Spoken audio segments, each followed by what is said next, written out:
Hello friends, welcome to my YouTube channel learners और by KV teacher. आज के video में हम करने वाले हैं NCF 2022 for foundational stage which is an integral part of the NCF for school education 2023। KVS PRT के interview सभी एस्पिरेंट्स देने वाले हैं, तो यहाँ से क्वेश्चंस फाउंडेशनल स्टेज से डेफिनेटली बनेंगे। तो इसे मैंने वीडियो में शॉर्ट में करने की कोशिश की है। तो चलिए इस वीडियो को स्टार्ट करते हैं। साथ ही में इसमें साथी शिक्षकों को भी लाभ पहुँचेगा। तो चलिए स्टार्ट करते हैं। First page is about the National Curriculum Framework. The National Curriculum Framework for the foundational stage is developed based on the vision of the NEP 2020. यानी NEP 2020 के बेस पे NCF 2022 को डेवलप किया गया है। The foundational stage refers to the children in the age group of 3 to 8 years. Foundational stage में जो NCF 2022 है उसमें 3 to 8 years की बात की गई है across the entire range of diverse institutions in India. This is the first stage in the 5+3+3+4। जैसा कि सभी को पता है कि एनसीएफ जो 2022 आया है according to NEP 2020, there is a structural change. पहले हमारा होता था 10+2+3 का सिस्टम, अब ये ओवरऑल जो है शिफ्ट हो गया है। शिफ्ट होकर ये हो गया है 5+3+3+4 curricular and pedagogically reconstructing of school education as envisioned in NEP 2020. It is a framework to help develop all the diverse curricula in the country while enabling consonances and harmony across the country and providing a basis for equality and equity. यानी इस पे बात की गई है equality की, सभी बच्चों को एजुकेशन मिलना चाहिए, और इक्विटी की बात की गई है। The overarching objective of the NCF is to help in positively transforming the school education system of India as envisioned in NEP 2020. आपसे पूछ सकते हैं क्वेश्चन KVS PRT इंटरव्यू में कि NCF का ऑब्जेक्टिव क्या है, तो आप बताएंगे ट्रांसफॉर्मिंग जो है एजुकेशन सिस्टम का एक ट्रांसफॉर्मेशन हुआ है, कंप्लीट स्ट्रक्चरल चेंज है, बहुत सारा डाइवर्सिफिकेशन है, तो ये आप आंसर कर सकते हैं। Next is topic preamble and introduction. Introduction is ECCE यानी early childhood care and education. Early childhood care and education is defined as the education of children from birth to 8 years। ECCE जो है जिसकी demand Kothari commission के under 1964 में की गई थी कि प्री स्कूलिंग का कॉन्सेप्ट आया जाना चाहिए, स्कूल्स में लाया जाना चाहिए, तो ये वहाँ से निकल के आया था। आपसे पूछा जा सकता है कि कौन सी एज लिमिट को ECCE में इंक्लूड किया जाता है, तो birth to 8 years। Next is foundational stage, जिसमें मेन इंपॉर्टेंट है फीचर्स प्राइमरीली एट होम, जिसमें बच्चा 0 से 3 साल तक का बच्चा जो है वो घर पे रहता है। सेकंड इंस्टीट्यूशंस में आ जाता है जब उसकी एज हो जाती है 3 to 8 years। इसमें भी 2 सेशंस में डिवाइड किया गया है इसको, 2 सेक्शंस में। पहला है 3 to 6 years यानी जब बच्चा अर्ली चाइल्डहुड एजुकेशन प्रोग्राम होगा बच्चे का जब आंगनवाड़ी में, बाल वाटिका में या प्री स्कूल में होगा 3 to 6 years, और 6 to 8 years होगा जब बच्चा ग्रेड 1 और 2 में होगा। Importance of literacy and numeracy, क्या इंपॉर्टेंस है उसकी, और एनसीएफ के बारे में है, और एनईपी 2020 के क्या गोल्स हैं वो इसमें हम डिस्कस करेंगे आगे। Next is the development of early childhood care and education in India and the world. तो इसमें एनसीएफ में पायनियर थिंकर्स हैं जो हमारे, जैसे रविंद्रनाथ टैगोर है, Savitri Bai and Jyotiba Phule, Swami Vivekananda, Mahatma Gandhi and Shri Aurobindo and Jiddu Krishnamurti. इन सब की आइडियोलॉजी और थिंकर्स की कॉन्सेप्ट जो है वो इस एनसीएफ में लिए गए हैं। जैसे कि सभी को पता है रविंद्रनाथ टैगोर ने नेचर पे ज़्यादा फोकस किया, इसी तरह स्वामी विवेकानंद और श्री अरबिंदो का फोकस जो था वो होलिस्टिक एजुकेशन की ओर था। महात्मा गांधी ने 3H के बारे में बात की थी। जिद्दू कृष्णमूर्ति जो थे उनका आइडिया था फ्रीडम का, along with the significance of social justice. For Jyotiba and Savitri Bai, all these ideas speak to the kind of education young children will benefit from. तो इन सब के आइडियोलॉजी को इसमें कंसिडर किया गया है।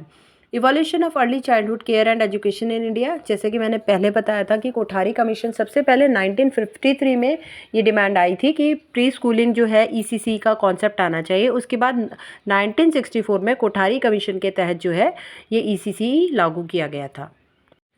Other ideas that have shaped teaching and learning for this stage around the world. पूरे world की जो थिंकर्स थे जैसे DU पियाजे, ब्रूनर एंड फ्रोबेल, जैसे फ्रोबेल ने किंडरगार्टन का कॉन्सेप्ट दिया था, तो उन्हीं की जो आइडियोलॉजीज़ हैं वो इसमें इंक्लूड की गई हैं। एनलाइटेड Indian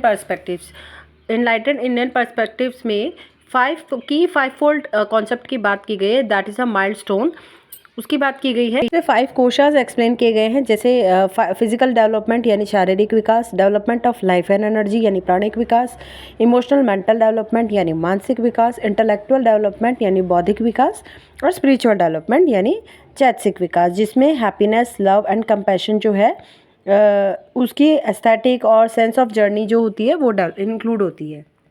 next is vision of NEP 2020। यहाँ से आपका बहुत इंपॉर्टेंट क्वेश्चन बनता है कि विजन क्या है, NEP 2020 को हम किस रूप में देखते हैं। तो an education system that contributes to an equitable and vibrant knowledge society by providing high quality education to all. Simple सा है, हाई क्वालिटी एजुकेशन को प्रोवाइड करने की बात कही गई है। Develops a sense of deep respect towards the fundamental rights and duties and constitutional values, bonding with one's country and a conscious awareness of one's roles and responsibilities in the changing world।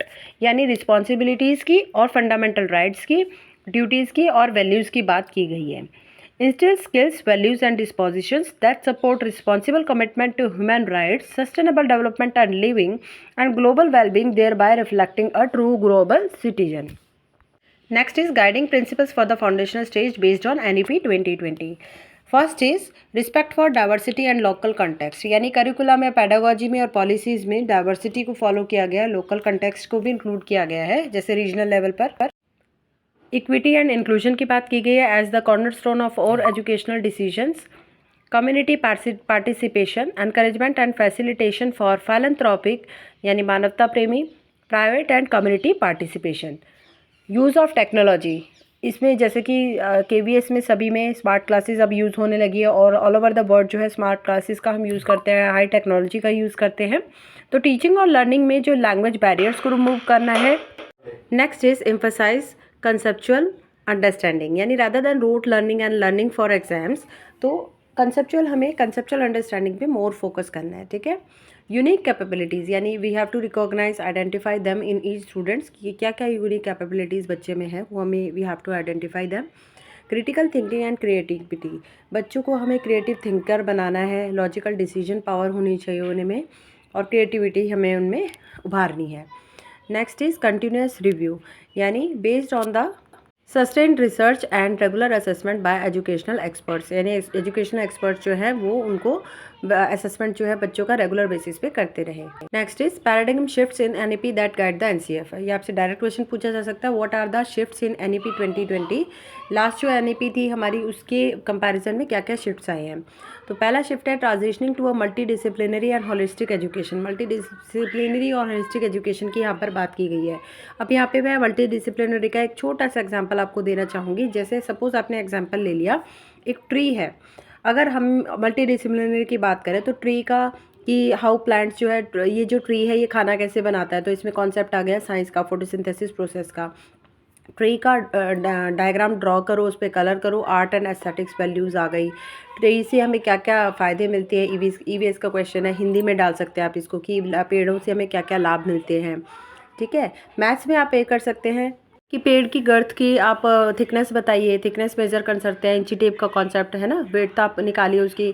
या फिर आपने पेड़ को एक thread बांध दिया, उसके circle वो जितना एरिया कवर हो पा रहा है थ्रेड के अंडर में वो सर्कल हो जाएगा, तो उसका एरिया निकालिए। तो मल्टी डिसिप्लिनरी का मतलब है एक ही चीज़ के ऊपर आपने सभी सब्जेक्ट्स के हमने वो इंटर रिलेट कर दिए, तो that is called multidisciplinary approach. ठीक है। इसी तरह इंग्लिश में देख सकते हैं, writes 5 sentences on trees in English.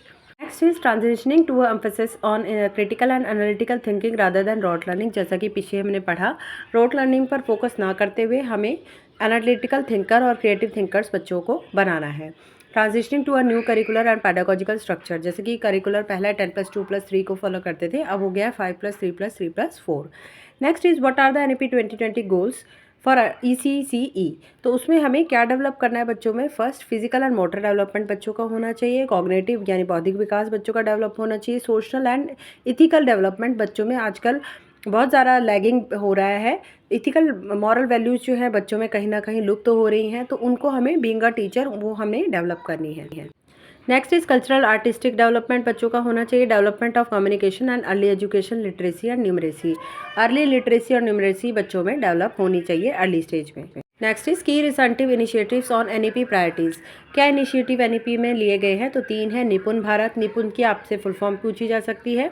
निपुण Bharat is launched in 2021, stands for national initiative for proficiency in reading with understanding and numeracy.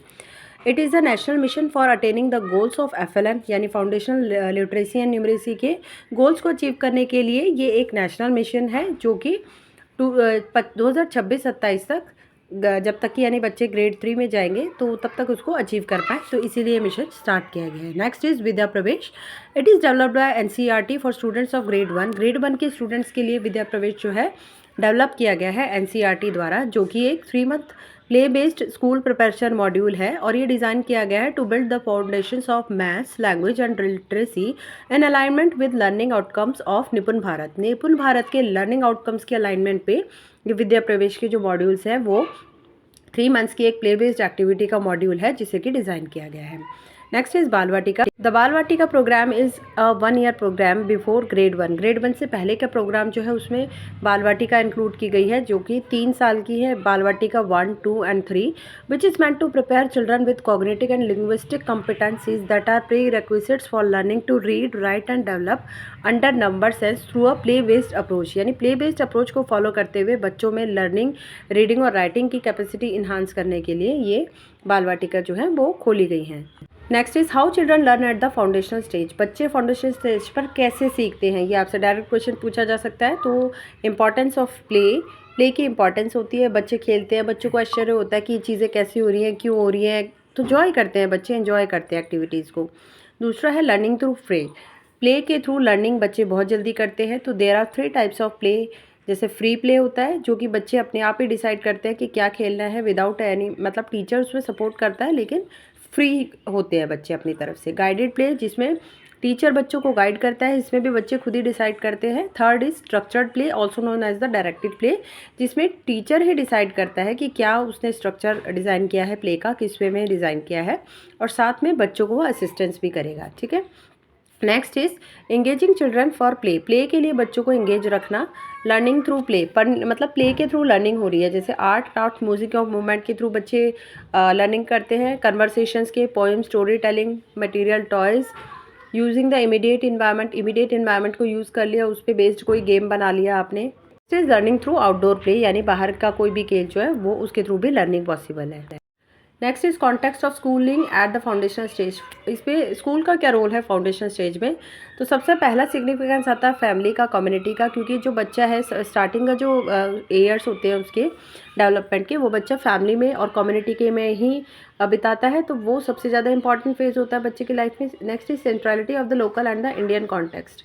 जो स्कूल का इम्पैक्ट क्या है वो आ जाता है इसमें। Institutional diversity and ground reality, यानी जब बच्चा जो होता है 3 to 6 ईयर्स का होता है वो आंगनवाड़ी में या बाल वाटिका में या stand alone pre school as a part of larger school that has grade 1 and 2। Next is children from age to 6 to 8 years, यानी बच्चा जब 6 से 8 साल का होता है तो वो पहली और दूसरी कक्षा में होता है। तो it could be in a school onwards that has the classes from pre school onwards. ये था हमारा NCF प्रीएम्बल और इंट्रोडक्शन 2022 फॉर फाउंडेशन स्टेज का detailed study. Hope you would like the video. अब मेरे चैनल से जुड़े रहें। अगर आपको मेरे चैनल का कंटेंट पसंद आ रहा है, इसे ज़्यादा से ज़्यादा साथियों में साझा करें ताकि वो भी इसका लाभ प्राप्त कर सके। धन्यवाद।